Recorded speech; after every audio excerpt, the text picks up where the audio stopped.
Doctor साहब, एक doctor, एक क्लिनिशियन, एक फिजिशियन और एक सर्जन क्या इशारे देखता है, क्या अलामात देखता है कि अब ये डायबिटिक फुट डिजीज़ शुरू हो गई है? अच्छा, उसमें ये है कि डायबिटिक फुट डिज़ीज़ का जो सबसे मेन ऐसे होता है कि अगर मरीज़ को कोई अलामत ना भी आए तो वो एट रिस्क तो होता है सारी उम्र। ठीक है, फिर ये होता है कि जो सबसे अहम फैक्टर है वो हमारी है लॉस ऑफ प्रोटेक्टिव सेंसेस, यानी कि जो हमारी वो सलाहियतें चेक करने की जिस्म में, जो कि हमें बताती है कि ये चीज़ ठंडी है, ये गर्म है, यहाँ पे पाँव नहीं रखना, वो सबसे पहले जाती है, जिसे पेरिफेरल न्यूरोपैथी कहते हैं। ठीक है, जो पाँव के सुनपन होने से शुरू होती है। ये सबसे पहला अमल होता है कि मरीज़ को यहाँ पे फ़ौरन से जो है वो अलर्ट हो जाना चाहिए, क्योंकि हमारे यहाँ 20-30% मरीज़ ऐसे आते हैं कि जिनको पहली अलामत ही सुनपन होता है जी। तो इसके अलावा जो आम जो है क्या कहते हैं जगह सूज सकती है, उसके ऊपर जो है वो क्या कहते हैं जिल्द ख़राब हो गई। ठीक है, मरीज़ के पाँव की उंगलियां दरमियान में से ख़राब होती हैं, उसमें से इन्फेक्शन होनी शुरू हो सकती है।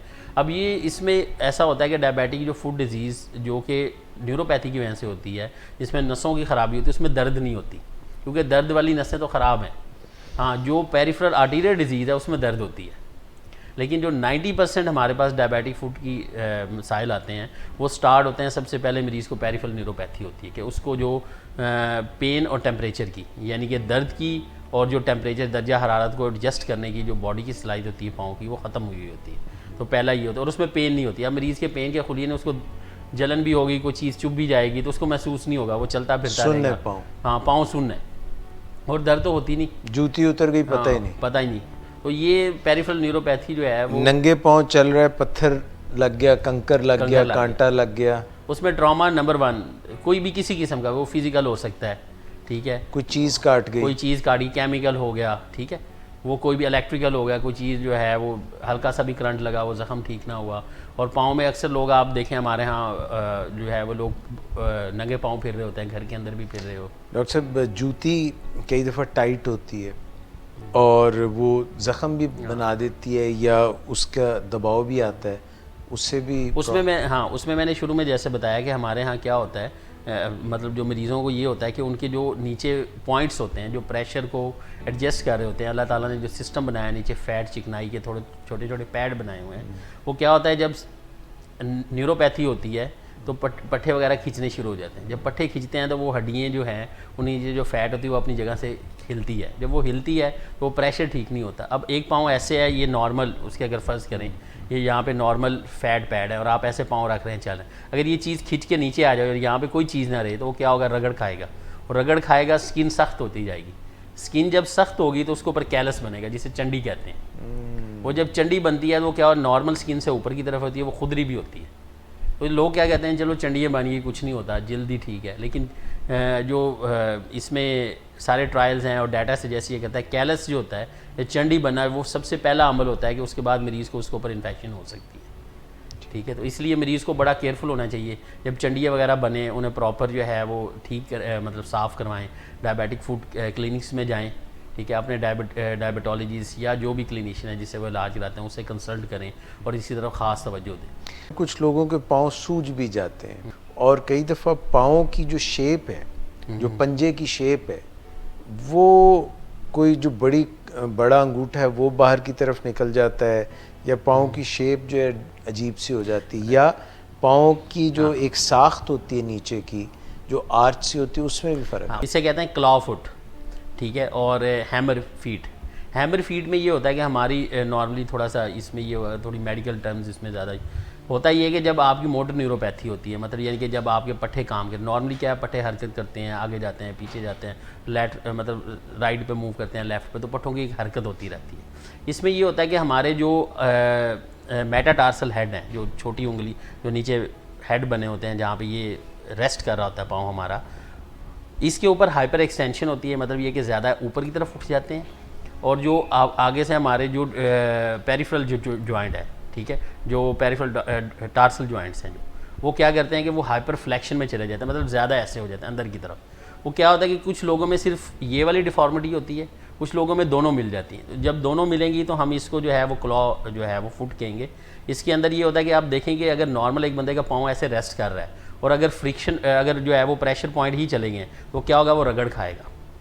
ठीक है। फिर ये होता है कि जो सिर्फ कुछ लोगों में ये होता है कि जो मेटाटार्सल है, जो पीछे वाली बोन्स हैं, ये इफेक्ट नहीं होती, सिर्फ अगले वाली जॉइंट्स जो होते हैं वो इफेक्ट होते हैं, जिन्हें हम हैमर टो कहते हैं। जैसे मारने के लिए जो है आप हैमर यूज़ करते हैं, हथौड़ी, वो क्या करते हैं, वो ऐसे वो सख्त हो जाते हैं, स्किन खिंच जाती है। वो क्या करते हैं, जब वो रगड़ खाते हैं यहाँ पे अल्सर बनाते हैं और फिर ये ऊपर वाली आगे टांग, और बाद का मरीज़ को पता ही नहीं चलता। और एक ऐसी जिसे शार्कोट जॉइंट कहते हैं हम, उसमें ये होता है कि बोन की जो स्वेलिंग है, बोन मतलब टूट भी रही है, वो बन भी रही है, तो वो एक डिसप्रोपोर्शनेट फॉर्म में बन जाती है, मतलब अपनी शक्ल में नहीं रहती, वो जो है वो मुख्तलिफ जो है वो एक डिफरेंट शक्ल इख्तियार कर लेगी, जिससे शार्क वो पेनलेस होता है, उसके अंदर मरीज़ को पेन नहीं हो रही थी। लेकिन ये जो हमारे पास क्लॉ फुट है, या जिसमें हमारे ये जो है छोटे मसल्स अफेक्ट हो जाते हैं, उसके अंदर ये होता है कि मरीज़ को सबसे ज़्यादा रिस्क होता है कि इसमें उसको डायबिटिक फुट डिजीज़ होगी। अब जो सबसे इसमें इंपॉर्टेंट चीज़ है वो हम इसको ना कैटेगरीज़ कर लेते हैं। जब हमारे पास कोई मरीज़ आता है तो हम उसकी रिस्क स्ट्रेटिफिकेशन करते हैं, यानी कि इसकी कैटेगरीज बना लेते हैं, कौन सा किस में होगा, कौन उसमें 0, 1, 2 और 3 है। जो इंटरनेशनल डायबिटिक वर्किंग जो एसोसिएशन है, जो डायबिटिक फूड के ऊपर जिन्होंने काम किया हुआ है, वो कहते हैं कि जिस मरीज़ में कोई भी पाँव का सुनपन नहीं है वो 0 कैटेगरी में आएगा, लेकिन वो लो रिस्क होगा। ठीक है, उसमें आपने क्या करना है, मरीज़ को सबसे पहले शुगर कंट्रोल करनी है उसकी, ठीक है, फिर उसको फुट केयर बतानी है। फुट केयर को आगे मैं इसके बाद थोड़ा सा एलैबोरेट करता हूँ। तीसरी चीज़ आपने क्या करनी है कि उसको, अगर आप कोई भी और रिस्क फैक्टर है, लाइक जैसे स्मोकिंग है, अगर वो सिगरेट पीता है वो बंद कर दें, ब्लड प्रेशर का कंट्रोल अच्छा करें।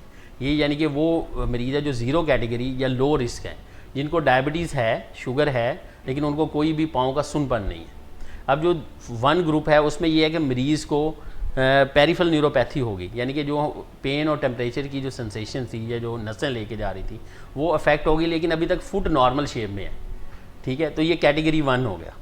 जो कैटेगरी 2 है उसमें या तो मरीज़ को इस न्यूरोपैथी के साथ, सुनपन के साथ, या तो उसको साथ में डिफॉर्मिटी यानी कि पाँव की शक्ल ख़राब होगी, हैमर टो हो गया, क्लॉ हैंड हो गया, ठीक है, या फिर जो शार्क जॉइंट हो गए या कुछ और डिफॉर्मिटी होगी। तो उसमें मरीज़ को क्या होता है कि साथ में या तो पेरिफेरल आर्टीरियल डिजीज़ भी हो सकती है, यानी कि जिसके अंदर शरेयानें बंद हो जाती है। ये 2 कैटेगरी होगी। ठीक है, जो 3 है वो वाली कैटेगरी है कि जिसमें मरीज़ को सारा कुछ है और साथ में कोई और हो सकता है, जैसे उसकी पहले पाँव की उंगली कट गई हो, प्रीवियस अल्सरेशन हुई हो, यानी कि ज़ख़म बना हो, वो ठीक ना हुआ हो, या मरीज़ इससे पहले जो है वो इस मसले के लिए दाखिल हुआ हो।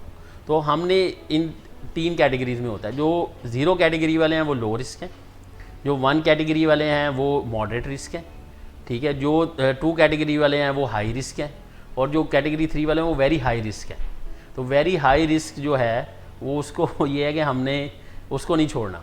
अब जो मरीज़ लो रिस्क में होते हैं, हमें चाहिए कि हम उनको एनुअली फुट एग्जामिनेशन करें उनका, यानी कि उनकी जो नसें हैं वो ठीक काम कर रही हैं, शरेयानें ठीक काम कर रही हैं, उसके लिए जो है वो हम पहले 2 प्रोग्राम में बता चुके हुए हैं कि जो डिफरेंट टेस्ट करते हैं। जो आपके मॉडरेट रिस्क में है उसे चाहिए आप 6 मंथली फॉलोअप करें, 6 महीने बाद बुलाएं। ठीक है, जो आपके हाई रिस्क कैटेगरी में हैं उन्हें आप जो है 3 मंथली फॉलो करें, और जो हमारे पास कैटेगरी 3 में है जो कि वेरी हाई रिस्क है, उसको आप चाहिए कि जब आप एज़ नीडेड, यानी कि आपके मरीज़ की सिचुएशन पर डिपेंड करें। अब जो सबसे इंपॉर्टेंट जो चीज़ है इन सारी मैनेजमेंट में, जो भी हम मरीज़ को डिवाइड करेंगे, उसमें यह कि आपने मरीज़ को फुट केयर अच्छी बतानी है। अब वो फुट केयर में से वो जो IDF क्लेम ये करते हैं, ये इंटरनेशनल जो सोसाइटी वो क्लेम करते हैं, अगर आप सिर्फ जूता ठीक पहन लेना तो उससे बहुत सारी चीज़ें तब्दील हो जाएंगी। क्योंकि देखें, हमने शुरू में बात ही यही की है, अभी भी यही की है कि अगर पाँव की पट्टे ख़राब होंगे तो पाँव की शेप चेंज हो जाएगी। अब एक मरीज़ की अगर उंगलियाँ सुकड़ी हुई हैं, ऐसे खिंची हुई हैं, वो तंग जूता पहन लेगा तो वो क्या करेगा, उसका पाँव रगड़ खाएगा, बैलेंस नहीं होगा। ठीक है, फिर जो प्रेशर पॉइंट है जहाँ पे पहले चिकनाई थी वहाँ पे कुछ भी नहीं है, तो क्या होगा, सारा पाँव का वज़न वहाँ पे पड़ेगा, वो रगड़ खाएगा। तो इसको कहते हैं ऑफ लोडिंग, यानी कि आपने जो है वो जो वेट है उसको शिफ्ट करना है। उसके लिए शूज़ हैं, स्पेशल बनते हैं, इसके लिए डायबिटिक फूड क्लिनिक्स भी हैं, और उसके साथ शू वेयर अलग से होता है। वो बंदा साइज़ लेता है, वो प्रेशर पॉइंट्स को असेस करता है, उसके हिसाब से शू बनाता है। सबसे इंपॉर्टेंट चीज़ ये है। और दूसरा ये कि जब मरीज़ की नसें चली जाएँ पाँव की, तो उसे चाहिए कि वो अपनी और ज़्यादा केयर करे, मतलब डेली अपने फुट को देखे, पाँव को देखे अच्छी तरीके से, पाँव की उंगलियों के दरमियान देखे, ठीक है, कोई ज़ख़म तो नहीं बन रहा, उसको अच्छे तरीके से। और जब वो बाहर निकले, छत पे निकलता है जैसे, तो उसे चाहिए कि वो पहले टेम्परेचर देखे, ये ना हो कि पाँव के नीचे कोई ज़ख़म बन जाए और उसको पता भी ना चले। तो सबसे इंपॉर्टेंट जो चीज़ है वो फुट केयर है इसके अंदर, और वो 99% आप प्रिवेंट कर सकते हैं डायबिटीज़ कॉम्प्लिकेशन में जो पाँव में होती है पेचीदगी। लेकिन सबसे जो इससे ऊपर है टॉप वो है डायबिटीज़ कंट्रोल है।